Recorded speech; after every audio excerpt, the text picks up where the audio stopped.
எனக்கு அன்பான தேவனுடைய பிள்ளைகளே, உங்கள் யாவரையும் இயேசு கிறிஸ்துவின் இனிய நாமத்தில் நான் வாழ்த்துகிறேன். இந்த ஒரு அற்புதமான நேரத்துக்குள் வந்திருக்கிறோம். எனக்கு அன்பான தேவனுடைய பிள்ளைகளே, இந்த நேரம் துதி ஜெபத்தின் நேரம். இன்றைக்கு நான் உங்களுக்காக ஜெபிக்க விரும்புகிறேன். இன்றைக்கு நான் எதற்காக ஜெபிக்க விரும்புகிறேன் என்று சொன்னால், நோயுள்ளவர்களுக்காக ஜெபிக்க விரும்புகிறேன். கர்த்தருடைய வார்த்தை உங்களுடைய நோயை குறித்து என்ன சொல்லுகிறது, சுகத்தை குறித்து என்ன சொல்லுகிறது என்பதை நாம் கற்றுக்கொள்ளப் போகிறோம். தேவனை துதித்து நாம் ஜெபித்து கர்த்தருடைய வார்த்தையின்படி கர்த்தருடைய நாமத்தை நாம் உயர்த்தப் போகிறோம். இந்த நிகழ்ச்சியை பார்த்து கொண்டிருக்கிற எனக்கு அருமையான சகோதரனே, சகோதரியே, உங்கள் யாவரையும் நான் இயேசுவின் நாமத்தில் வாழ்த்துகிறேன். இயேசுவின் நாமத்தினால் வாழ்த்துகிறேன். இயேசுவின் நாமம் என்பது சகல வல்லமையுள்ளது. பிரியமானவர்களே, இயேசுவின் நாமத்தில் உங்களுக்கு ஜீவன் உண்டு. இயேசுவின் நாமத்தில் உங்களுக்கு சுகம் உண்டு. இயேசுவின் நாமத்தில் வெற்றி உண்டு. இந்த நிகழ்ச்சியில் என்னோடு கூட சேர்ந்து ஜெபித்து இந்த கர்த்தருடைய வார்த்தையை கேட்டு தியானித்து என்னோடு கூட சேர்ந்து கர்த்தரை துதிக்கிற யாராக இருந்தாலும் உங்களுடைய நோய்களை இயேசு சுகமாக்கப் போகிறார். உங்களுடைய நோய்களை மட்டுமல்ல, ஒருவேளை உங்களுடைய குடும்பத்தில் யாராவது நோய்வாய்ப்பட்டிருப்பார்கள் என்று சொன்னால், ஒருவேளை உங்கள் நண்பர்களாக இருக்கலாம், உறவினர்களாக இருக்கலாம், அந்த நூற்றுக்கு அதிபதியைப் போல அவனுடைய வேலைக்காரனை இயேசு எவ்விதமாய் அவனுடைய விசுவாசத்தின் மூலமாய் சுகமாக்கினாரோ, அதை போல எனக்கு அன்பான தேவனுடைய பிள்ளைகளே, உங்களுடைய விசுவாசத்தின்படி உங்களுடைய நோய்களை, அல்லது உங்களுடைய குடும்பத்தில் யாராவது நோய்வாய்ப்பட்டிருந்தால் அவருடைய நோய்களை, ஒருவேளை உங்களுடைய உறவினர்கள், உங்கள் நண்பர்கள் யாராக இருந்தாலும், நான் நிச்சயமாய் சொல்லுகிறேன், இயேசு இன்று சுகமாக்கப் போகிறார். அதற்கு செய்ய வேண்டிய ஒரே ஒரு காரியம் என்ன தெரியுமா? நான் கர்த்தருடைய வார்த்தையின்படி சொல்லுகிறேன். ஏதோ ஒரு மாய மந்திரத்தை நான் சொல்லவில்லை. கர்த்தர் உங்களுக்கு சுகத்தை கொடுக்க வேண்டும் என்று சொன்னால், அதாவது சரீர நோய்களிலிருந்து உங்களுக்கு சுகத்தை கொடுக்க வேண்டும் என்று சொன்னால், முதலாவது நீங்கள் ஆண்டவரை விசுவாசிக்க வேண்டும். என்னோடு சேர்ந்து இந்த கர்த்தருடைய வார்த்தை என்ன செய்யணும்? கேட்கணும். தேவனுடைய வார்த்தை என்ன சொல்வது தெரியுமா பிரியமானவர்களே? விசுவாசம் என்பது தேவனுடைய வார்த்தையிலிருந்து உண்டாகிறது.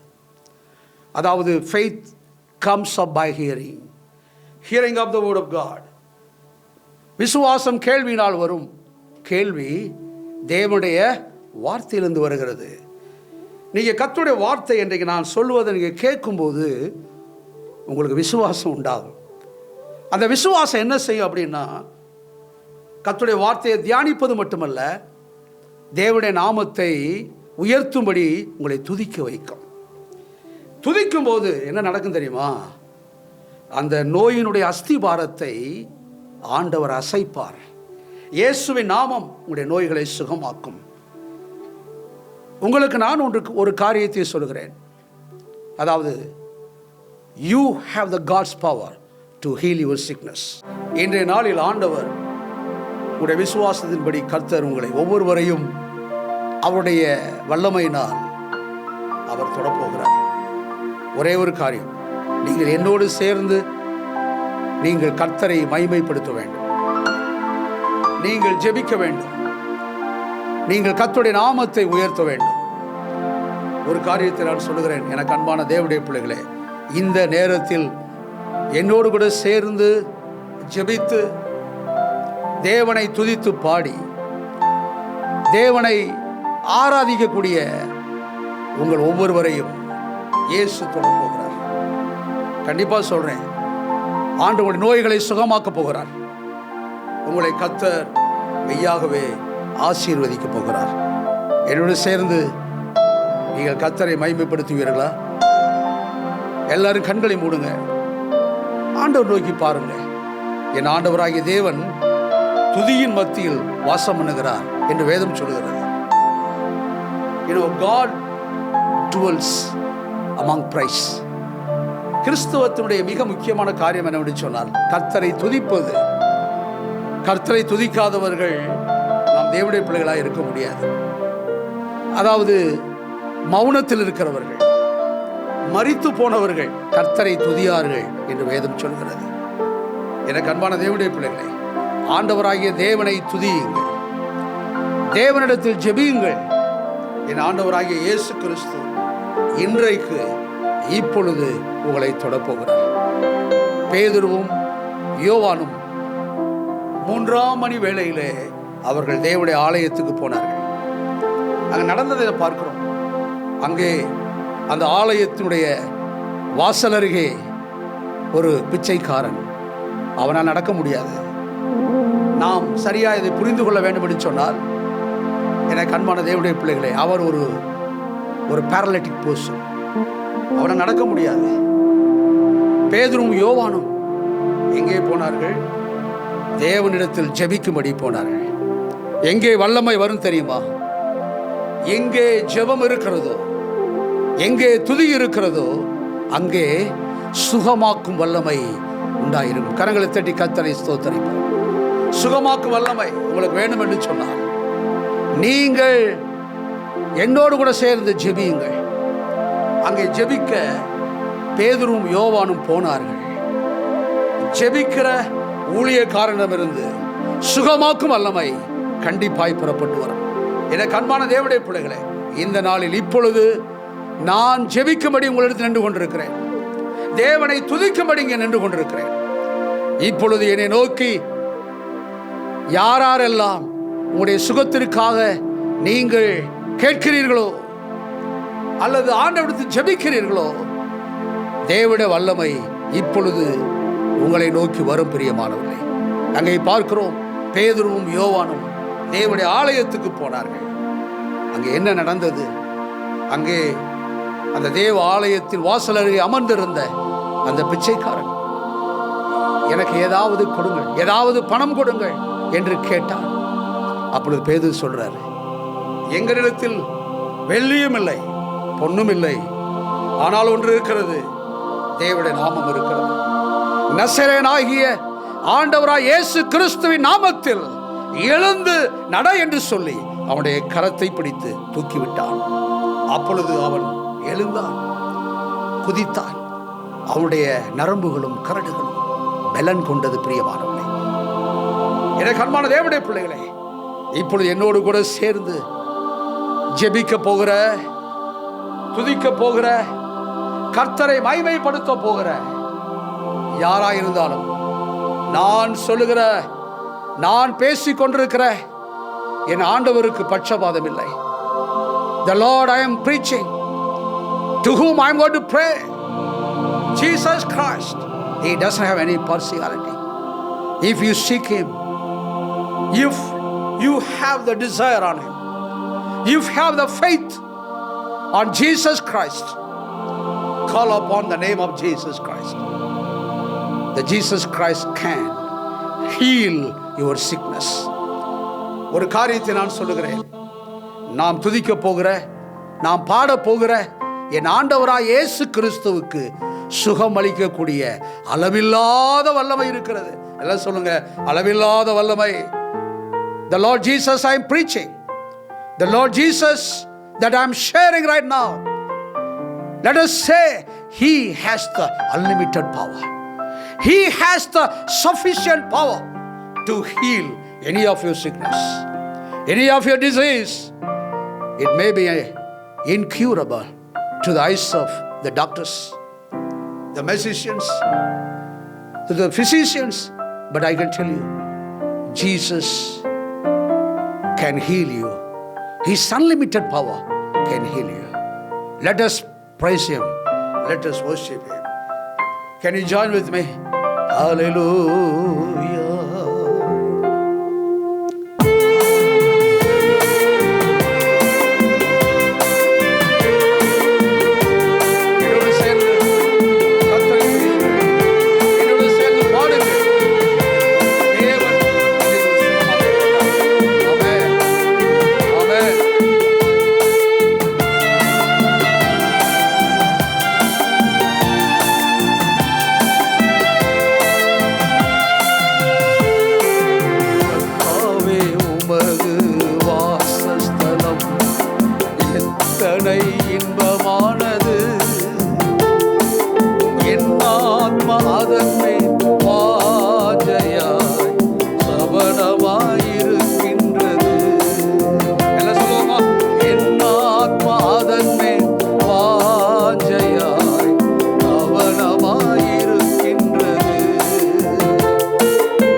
சொல்லுவோமா?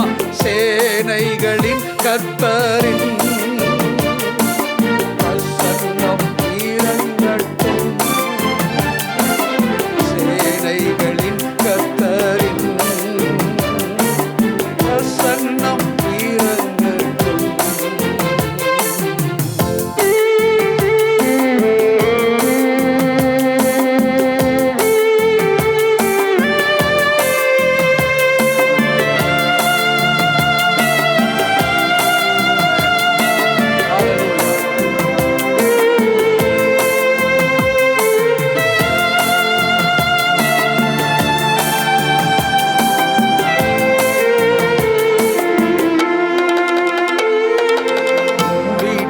வாசம் செய்பவர் பாக்கியவான்களே. வீட்டில் வாசம் செய்பவர் பாக்கியவான்களே. எப்போதும் உம் நாமத்தை துதித்துக் கொண்டிருப்பார்கள்.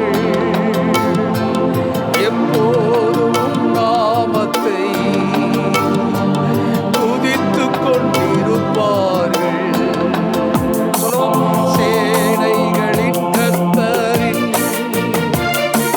பிரசன்னம் இறங்கட்டும். சேனைகளின் கர்த்தரின் பிரசன்னம் இறங்கட்டும்.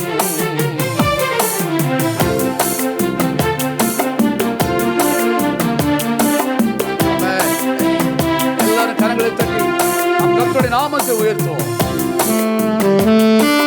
துதிக்கிற பிள்ளையின் மேல் கர்த்தர் விருப்பமுடையவராய். துதித்து பாருங்க, தேவனுடைய வல்லமையை பெற்றுக் கொண்டு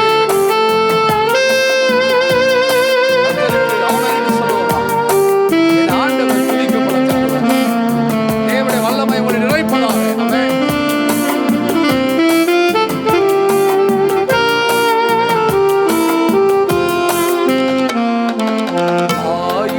நாளை பார்க்கினும்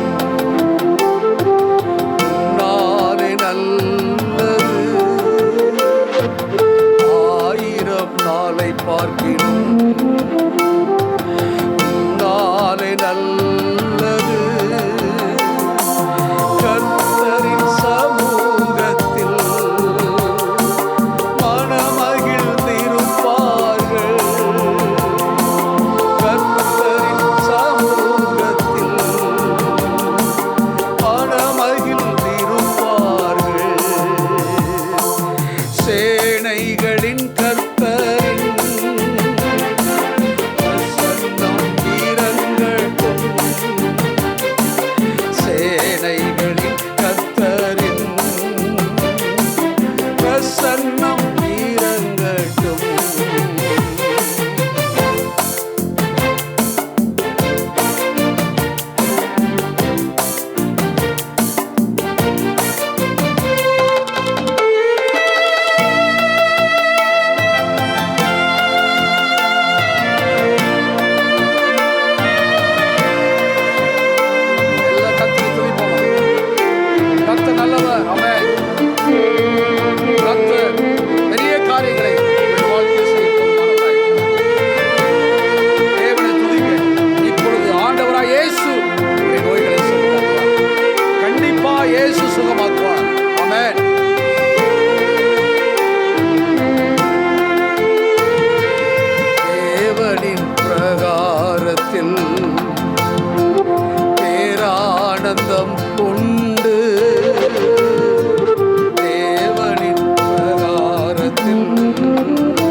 என் ஆண்டவராய் இயேசு கிறிஸ்து உடைய நோய்களை சுகமாக்குறவர் என்று சொன்னேன். இன்றைய இந்த ஜெபத்தினுடைய நோக்கம் என்ன தெரியுமா? பலவீனம் உள்ளவர்கள், நோயினால் பாதிக்கப்பட்டவர்கள், எனக்கு எப்பொழுது சுகம் உண்டாகும் என்ற ஏக்கத்தோடு நோயினுடைய படுக்கையில் படுத்திருக்கக்கூடிய யாராயிருந்தாலும் இன்றைய நாளில் இயேசு உங்களை சுகமாக்க போகிறார். நீங்கள் சுகமடைவதற்கு பணம் தேவையில்லை, எந்த விதமான காரியம் தேவையில்லை. ஒரே ஒரு காரியம், என்னோடு சேர்ந்து கர்த்தரை துதியுங்கள், என்னோடு சேர்ந்து கர்த்தருடைய நாமத்தை மகிமைப்படுத்துங்கள். என் ஆண்டவராய் இயேசு உங்களுடைய விசுவாசத்தை அறிந்து உங்களுடைய நோய்களை இயேசு சுகமாக்க போதுமானவராயிருக்கிறார். யாத்ராகம புஸ்தகம் 15ஆம் அதிகாரம் 26வது வசனத்தை நீங்கள் வாசிப்பீர் என்று சொன்னால், நீ உன் தேவனாகிய கர்த்தரின் சத்தத்தை கவனமாய் கேட்டு. சொல்லுங்க, என்ன செய்யணும்னா தேவனுடைய சத்தத்தை கவனமாய் கேட்க வேண்டும். If you need the healing of God to your body, the Bible says, the book of Exodus chapter 15 verse 26 says, if you listen carefully to the Lord your God and do what is right in his eyes. தேவனுடைய வார்த்தை என்ன சொல்லுது அப்படின்னா, ஆண்டவராகிய தேவன் என்ன சொல்லுகிறார் என்பதை நீங்கள் காது கொடுத்து கேட்க வேண்டும். The first thing for the healing of God in your body, you need to listen what the Lord says to you. இன்றைக்கு அநேகர் பலவீனமாக இருப்பதற்கு என்ன காரணம் தெரியுமா? இன்றைக்கு அநேகருடைய வாழ்க்கையில் சுகம் கிடைக்காமல் இருப்பதற்கு என்ன காரணம் தெரியுமா? அவர்கள் மருத்துவர் சொல்வதை கேட்கிறார்கள், மற்றவர்கள் சொல்வதை கேட்கிறார்கள், ஆனால் ஒரு நாளும் ஆண்டவர் சொல்வதை கேட்பதில்லை. இப்பொழுது என்னோடு கூட சேர்ந்து கர்த்தரை துதித்துக் கொண்டிருக்கிற எனக்கு அன்பான தேவனுடைய பிள்ளையே, ஆண்டவர் சொல்லுவதை கேட்பதற்கு உடைய செவியை திறக்க வேண்டும். தேவவசனம் சொல்கிறது, நீ உன் தேவனாகிய அதாவது உன்னை பாவத்திலிருந்து மீட்டெடுத்த, உன்னை இம்மட்டும் போஷித்த, இம்மட்டும் நல்ல உடையை கொடுத்த, இந்த நொடி வரை உங்களுக்கு ஜீவனை கொடுத்து கொண்டிருக்கிற ஆண்டவராகிய சத்தத்தை கேட்க வேண்டும். அவருடைய பார்வைக்கு செம்மையானதை செய்ய வேண்டும். இந்த இரண்டாவது காரியம் என்ன தெரியுமா? நாம் அவருடைய வார்த்தையை ஏன் கேட்கிறோம்? உங்களுடைய பார்வையில் நீங்கள் செய்யக்கூடிய காரியங்கள் செம்மையானதாக இருக்க வேண்டும். Do the right to your eyes. It's not only hearing the word of God, but do the right. நல்லவைகளை செய்ய வேண்டும். உங்களுடைய கண்ணுக்கு நீங்க செய்யக்கூடிய காரியம் நல்லதாய் தோன்றுகிறதா? எங்கெங்கெல்லாம் நீங்க தீமை செஞ்சீங்களோ, யாருக்கு விரோதமான காரியங்களை செய்தீர்களோ, இப்பொழுதே நீங்க ஆண்டவர்கிட்ட மன்னிப்பு கேளுங்க. ஆண்டவரே, என்னை மன்னிங்க ஆண்டவரே, நான் சரியானதை செய்ய விரும்புகிறேன். நான் ஒரு கேள்வியை நான் கேட்கிறேன், எத்தனை பேர் தேவனுடைய ஆலயத்துக்கு வர்றீங்க? சரியானதை செய்கிறீங்களா? எத்தனை பேர் கர்த்தருக்கு உண்மையாய் நீங்கள் கொடுக்கிறவளா இருக்கிறீர்கள்? நீங்க நன்மையானதை செய்கிறீங்களா? தாவீது சொல்றாரு, ஆண்டவருடைய அதாவது தேவனுடைய ஆலயத்தின் பிரகாரத்தில் இருப்பதை நான் வாஞ்சிக்கிறேன். அவ்வளோ பெரிய ராஜா அவர் என்ன சொல்றாரு தெரியுமா? எனக்கு ஒரே ஒரு ஆசை, ஒரே ஒரு வாஞ்சு இருக்கு. அது என்ன தெரியுமா?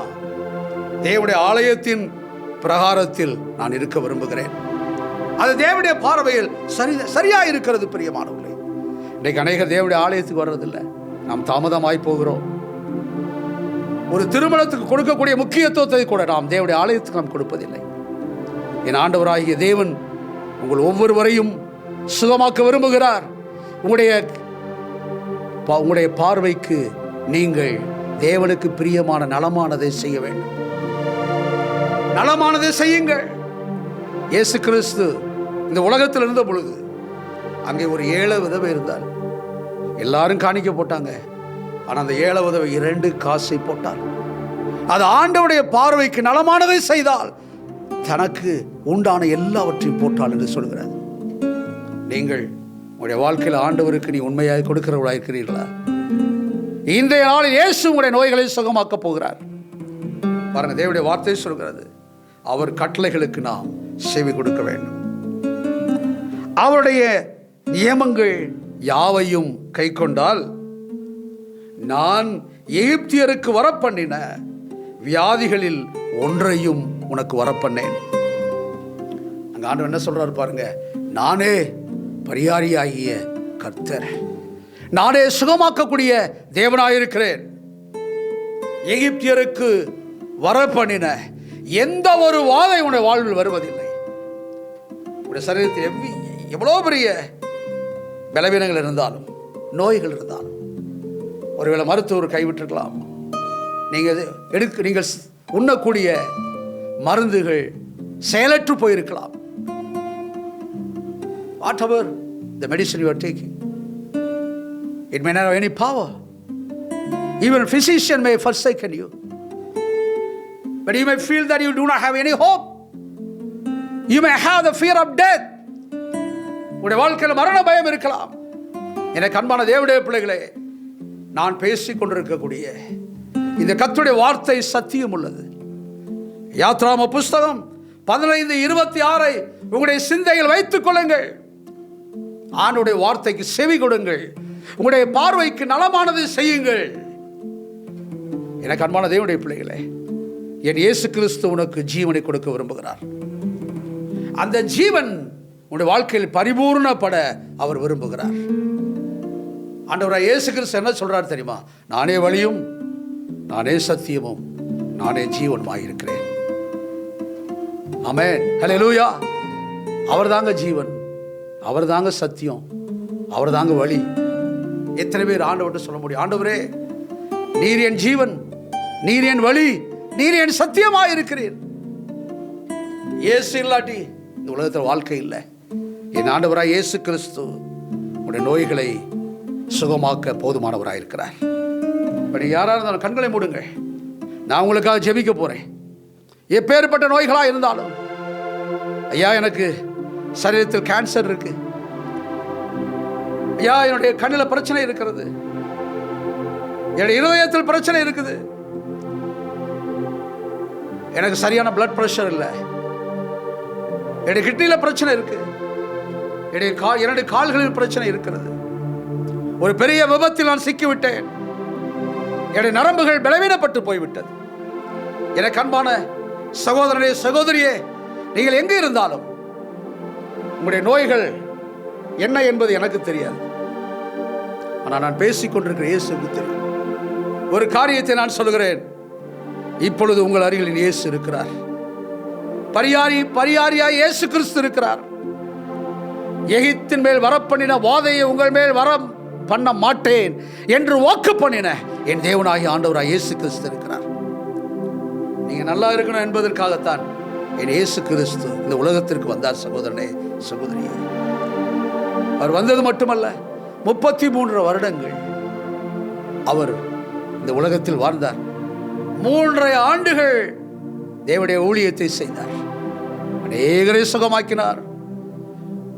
பேய் பிடித்தவர்களை இயேசு விடுதலையாக்கினார்.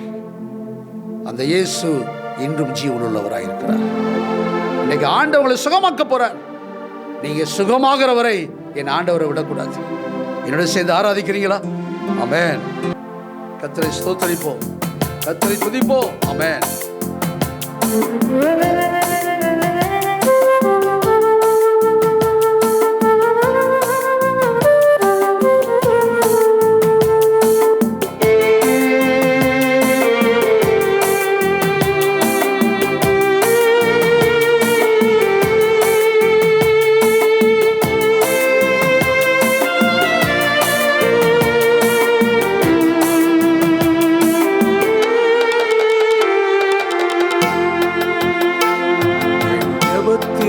பதிலளிக்கும் தேவா, என் சத்தத்தை உயர்த்தி கெஞ்சினே,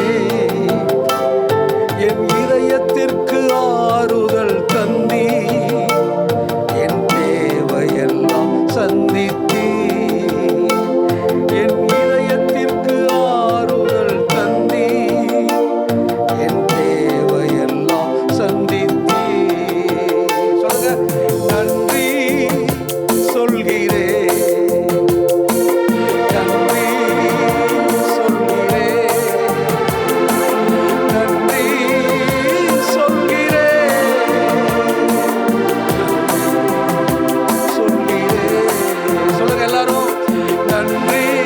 சொல்லுவோமா? சொல்லுங்க, நன்றி சொல்லுவோமா? இயேசுவுக்கு நன்றி சொல்லுங்க, நன்றி சொல்லுங்க. உங்களுடைய ஜெபத்திற்கு பதிலளிக்கிறவர், உங்களுடைய சத்தத்தை உயர்த்துவோம். நீ ஜெபிக்கும் போது உங்களுடைய சத்தத்தை உயர்த்த வேண்டும். ஒரே ஒரு காரியத்தை சொல்றேன், உங்களுடைய ஜெபத்தை இயேசு கேட்கிறவராயிருக்கிறார். சொல்லுங்க, நன்றி சொல்லுகிறேன் ஆண்டவரே, நன்றி சொல்லுகிறேன் ஆண்டவரே, உமக்கு நன்றி உண்டாவதாக. ஆமென். நன்றி நன்றின்னு சொல்லும் போது நீங்கள் கர்த்தருக்கு நன்றி செலுத்துகிறவர்களாக இருக்கிறீர்கள். அதாவது ஆங்கிலத்தில் சொல்றோம் அப்படின்னா, நீங்க எப்படி இருக்கிறீங்க சொன்னா, நீங்க நன்றி, அதாவது நன்றி அறிந்தவர்களாக இருக்கிறீர்கள். எனக்கு அன்பான தேவனுடைய பிள்ளைகளே, you are so grateful to God. அது சரியான வார்த்தை. நீங்க கர்த்தருக்கு நன்றி செலுத்தும் போது, ஆண்டவரே I am so grateful to you. எத்தனை சொல்றீங்க, ஆண்டவரே நான் நன்றி உள்ளவனாக இருக்கிறேன். ஆமென். ஹல்லேலூயா. ஓரே ஆமென். ஆபத்து நாளில் காப்பவரே, உமக்கு நன்றி சொல்கிறேன். எதுக்கு நன்றி சொல்ல தெரியுமா? ஆபத்து நாளில் நம்மை காக்கிறவர். இவ்வளவு விபத்துகளை பார்க்கிறோம் சாலைகளில் பாருங்க. ஒவ்வொரு நாளும் ஒரு காலத்துல பார்த்தீங்கன்னா பெரிய வாகனம், அதாவது பஸ்ஸோ லாரியோ உங்க மேல மோதினா தான் மரித்து போவார்கள் கேள்விப்பட்டிருக்கோம். இன்னைக்கு அப்படி இல்லை. ஒரு சின்ன பைக், ஒரு மோட்டார் பைக் அடிச்சா கூட செத்து போயிடுறாங்க. எனக்கு அன்பான தேவனுடைய பிள்ளைகளே, ஆபத்து காலத்தில் உன்னை கர்த்தர் பாதுகாக்கிறவராக இருக்கிறார். ஒரு பெரிய விபத்து வந்துதான் நீ மனுஷன் மரித்து போன அவசியம் இல்லை. ஒரு சின்ன ஒரு விபத்து கூட உங்களுடைய ஜீவனை எடுத்து போடலாம். ஒரே ஒன்று உங்களை பாதுகாக்கக்கூடிய ஒரே ஒரு ஆயுதம், அது என்ன தெரியுமா? தேவனுடைய கிருபை. நீங்க தேவன் வைத்துக்கூடிய விசுவாசம், நீங்கள் தேவனிடத்தில் ஜெபிக்கக்கூடிய ஜெபம். ஹல்லேலூயா. ஒவ்வொரு நாள் ஆண்டவரை ஜெபம் பண்ணுங்க. ஆண்டவரே நான் வெளியே புறப்பட்டேன், என்னை பாதுகாத்துக் கொள்ளுங்க ஆண்டவரே. ஹல்லேலூயா. ஆமென். சொல்றீங்களா? என்னோட சரி சொல்றீங்களா? ஆமென். ஹல்லேலூயா.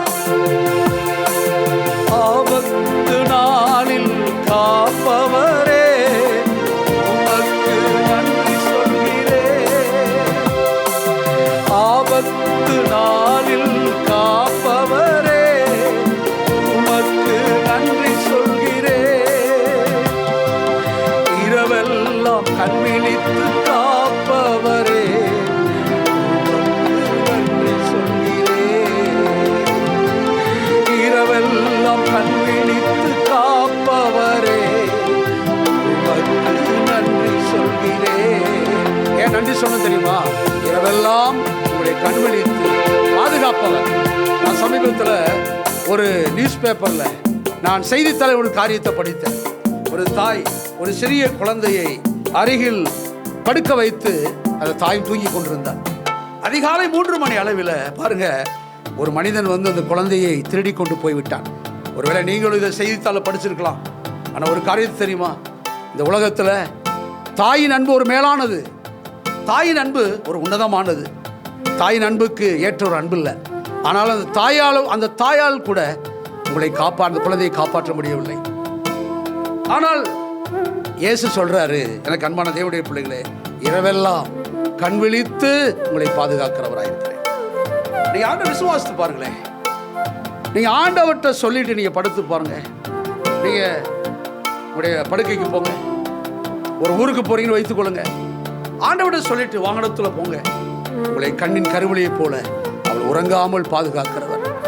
ஒரு அடையில் சொல்றாங்க, இரவுல தான் உறக்கம் வரும்னு சொல்றாங்க. நான் அநேக ஆண்டுகளாக நான் கார் ஓட்டுறேன், நான் வாகனம் ஓட்ட தெரியும். நான் மதியானத்தில் நான் கார் ஓட்ட போகும்போது தூங்கியிருக்கேன். பிரியமானவர்களே, ஒரு உறக்கம் என்பது எப்போ வரும்னு சொல்ல முடியாது. ஆனால் உங்களை பாதுகாப்பவர் என் ஆண்டவராக இயேசு கிறிஸ்து. அவர் என்ன சொல்றாரு தெரியுமா? நான் உறங்குவதும் இல்லை, நான் தூங்குவதும் இல்லை. என் ஆண்டவராகி தேவன் உங்கள் மேல் அவருடைய கண்களை வைத்திருக்கிறவராக இருக்கிறார். என்னோட சேர்ந்து அறிக்கை பண்றீங்களா? ஆமென். ஹல்லேலூயா. இரவெல்லாம் கண் விழித்து காப்பவரே, உமக்கு நன்றி சொல்கிறேன். எல்லாம் சொல்லுங்க, நன்றி சொல்கிறேன், நன்றி சொல்கிறேன், நன்றி சொல்கிறேன், நன்றி சொல்கிறேன். 17ஆம் அதிகாரம் 14ஆம் வசனத்தை வாசித்து பாருங்க.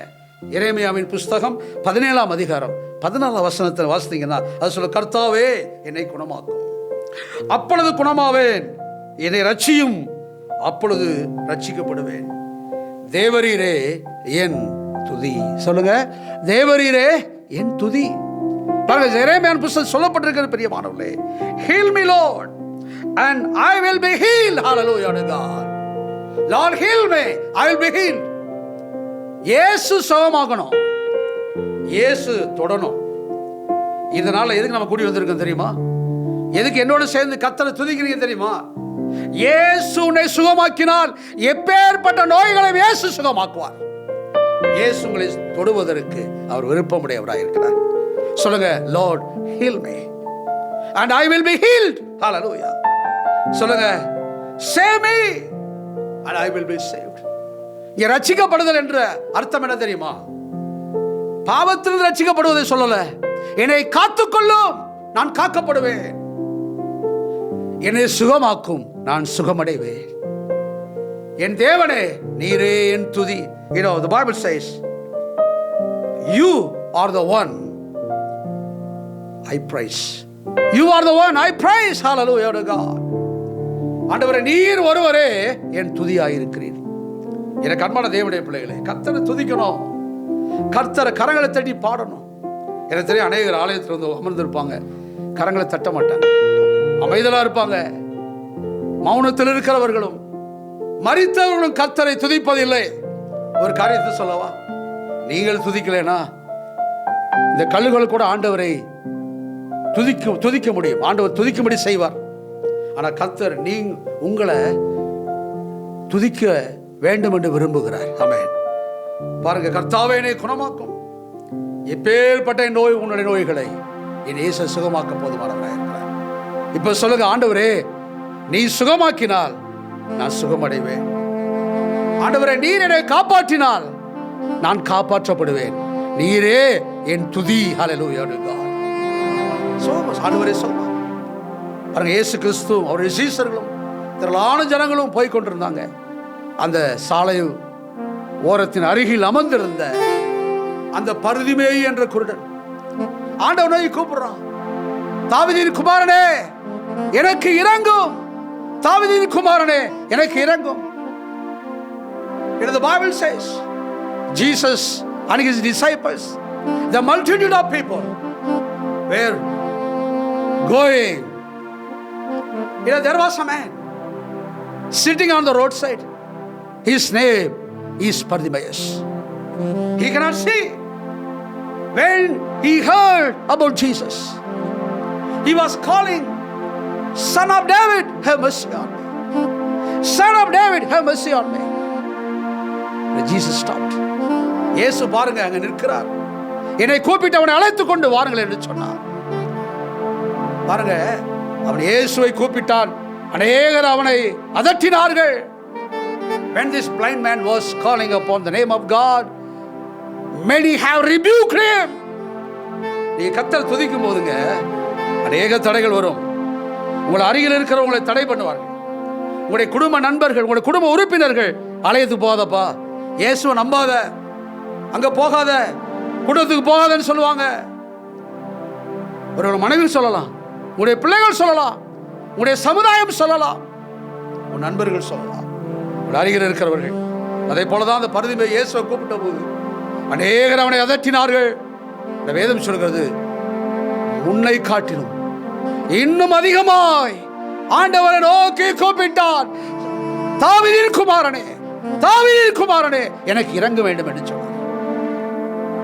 When the opposition came against to the Bartimaeus, many have rebuked him not to call Jesus anymore.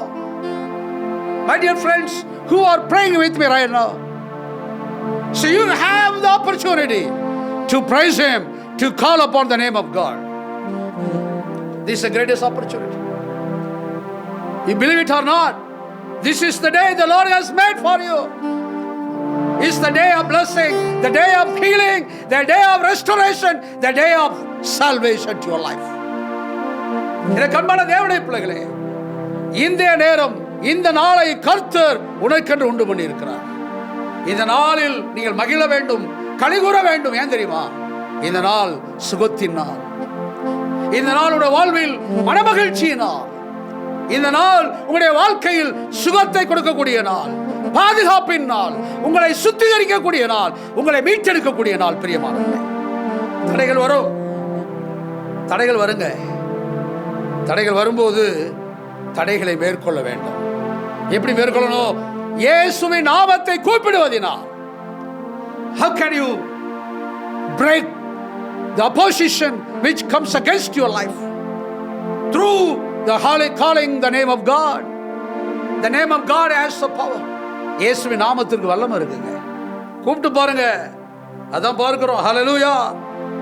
நினைக்கும் போதெல்லாம் வருபவரே, உமக்கு நன்றி சொல்கிறேன். நினைக்கும் போதெல்லாம் வருபவரே, உமக்கு நன்றி சொல்கிறேன். தியானிக்கும் போதெல்லாம் நிறைப்பவரே, உமக்கு நன்றி சொல்கிறேன். தியானிக்கும் போதெல்லாம் நிறைப்பவரே, உமக்கு நன்றி சொல்கிறேன். நினைக்கும் போதெல்லாம் வருபவர்.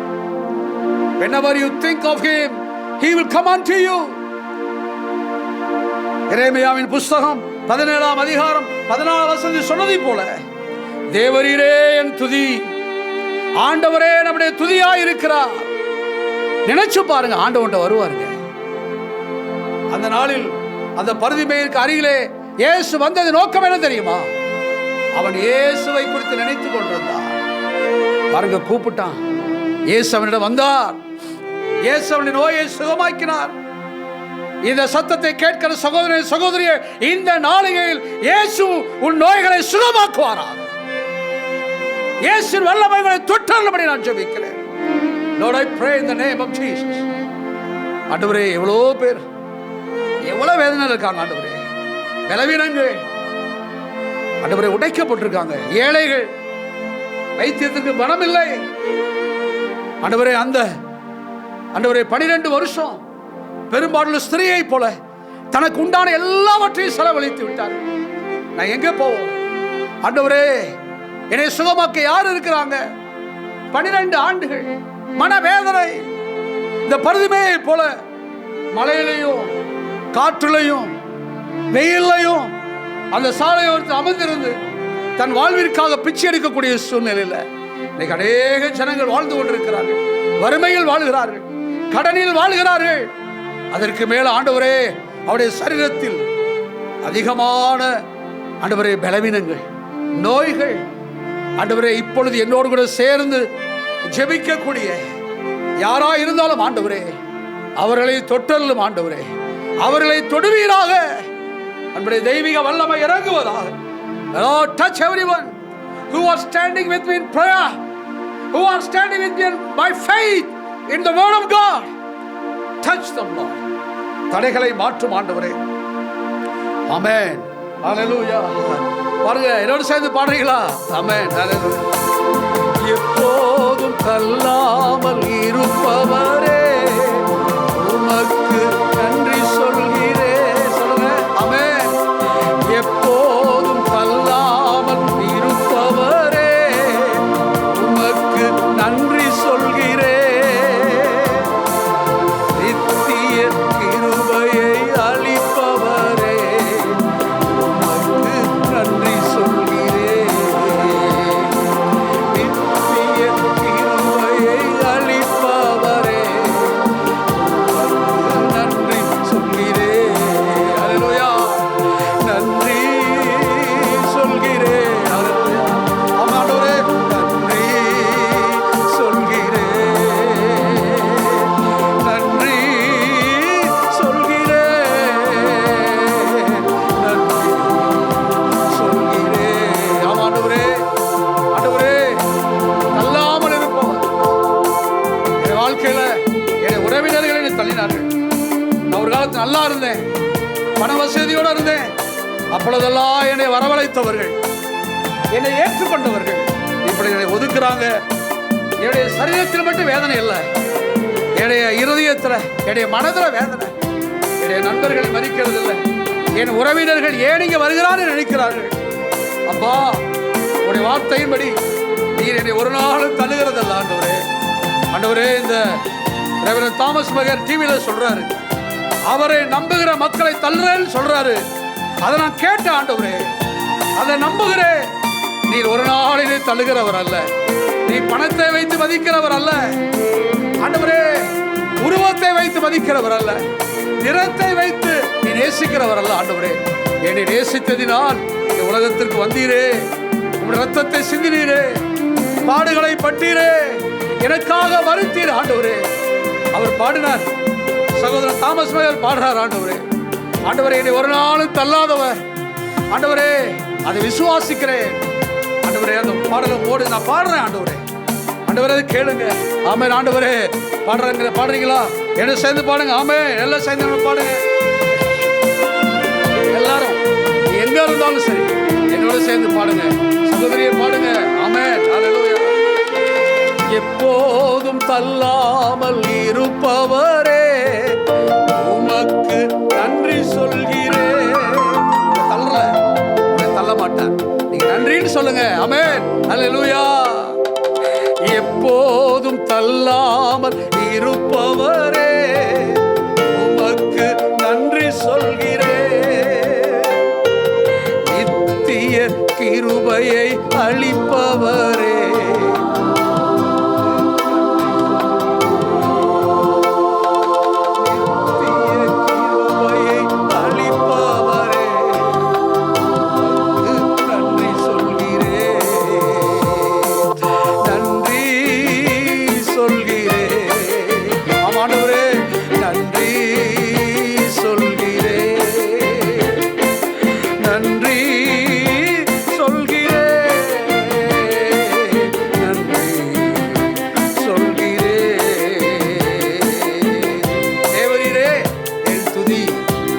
கண்பான தேவனுடைய பிள்ளைகளே, தேவரீர் என் இயேசு என் துதியா இருக்கிறார்.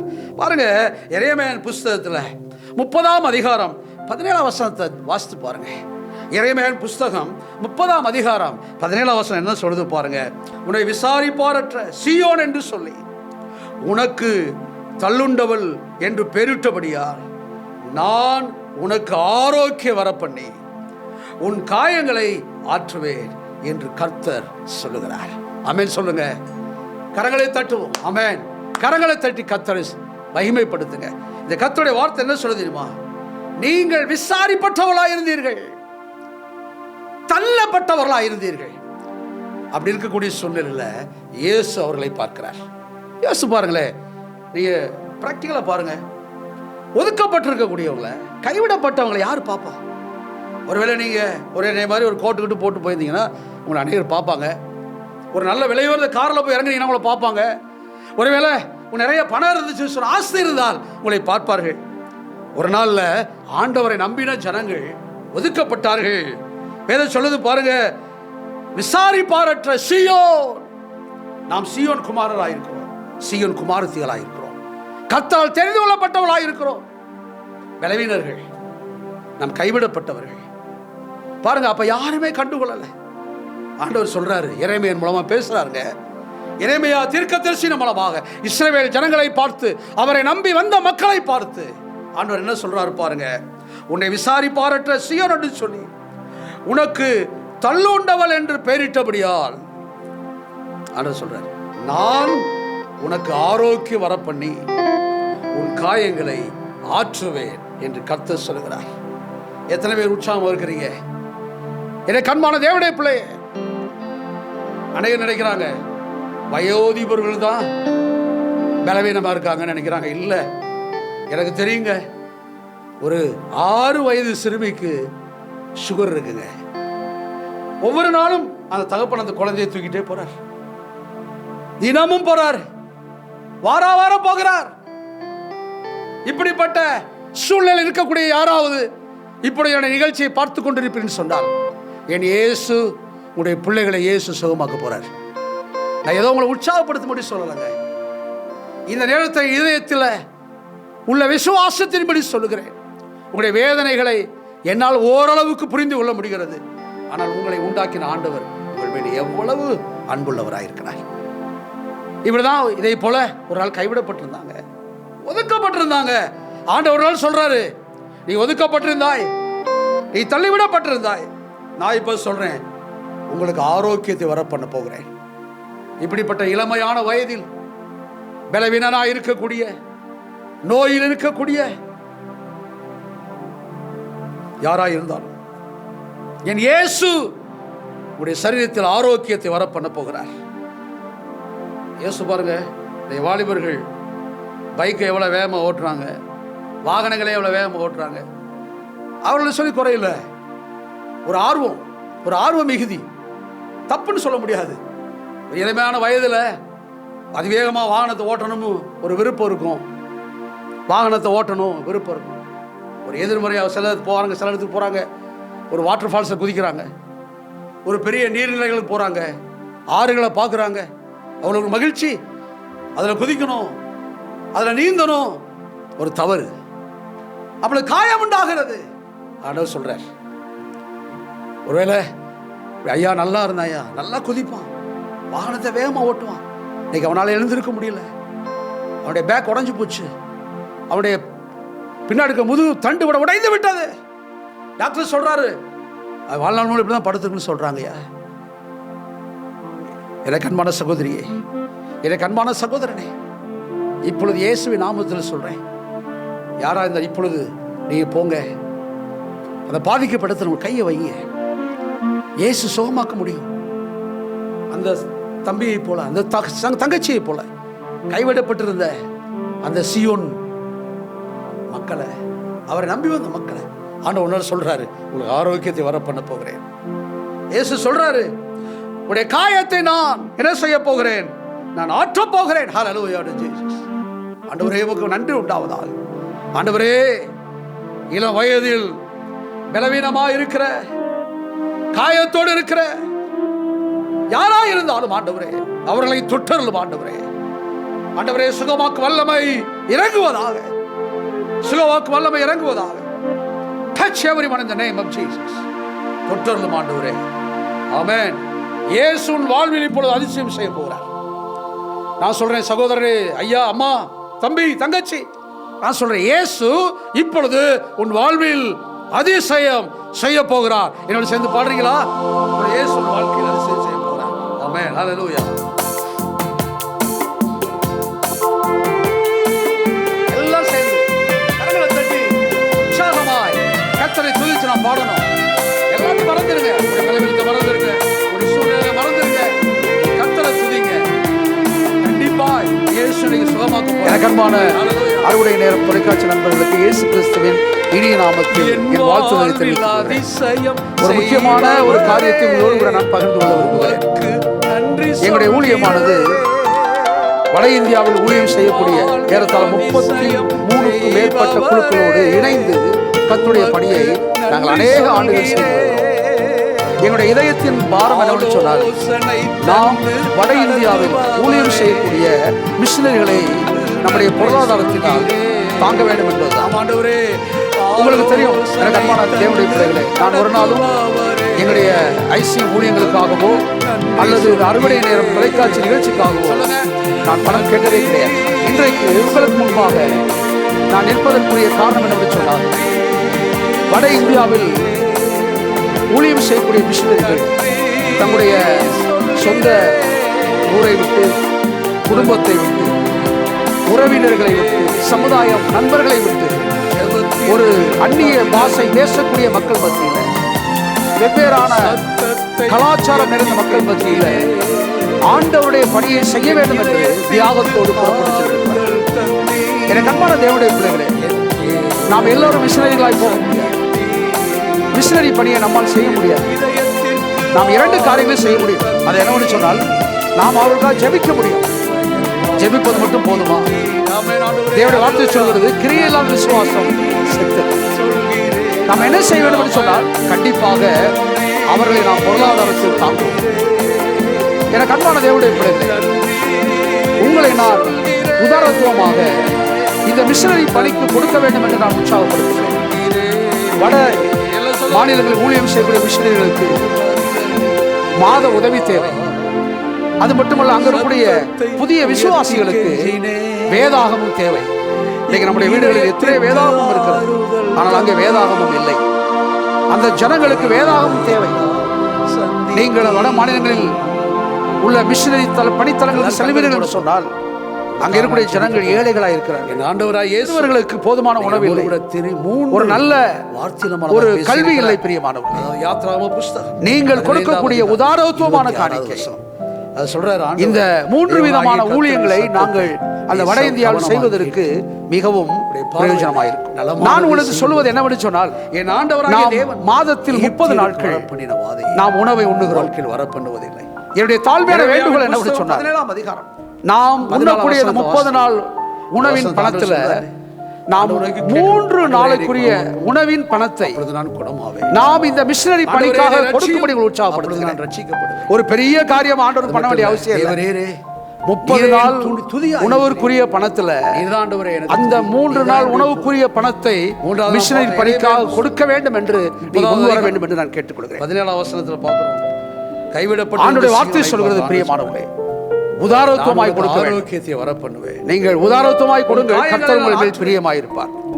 இந்த 3 வாக்குத்தத்தங்களை உங்களுக்கு கொடுக்கக்கூடிய உறுதிமொழி என்னவென்று சொன்னால், நீங்கள் அனுப்பக்கூடிய உங்களுடைய காணிக்கை விசுவாசிக்கிறீங்களா? 100% விசுவாசிக்கிறீங்க. வட மாநிலங்களில் ஊழியம் செய்யக்கூடிய ஊழியர்களுக்கும் அந்த பணித்தலங்களுக்கும் செல்லும் என்று நான் நீங்கள் அனுப்பக்கூடிய எல்லா காணிக்கைகளையும் வட இந்திய ஊழியத்திற்கு நாங்கள் பிரித்து அனுப்ப ஒரு செய்தி அனுப்புங்க. இயேசு நோயை சுகமாக்கினார். கர்த்தருக்கு நீங்கள் உதாரத்துவமாய் கொடுங்கள்.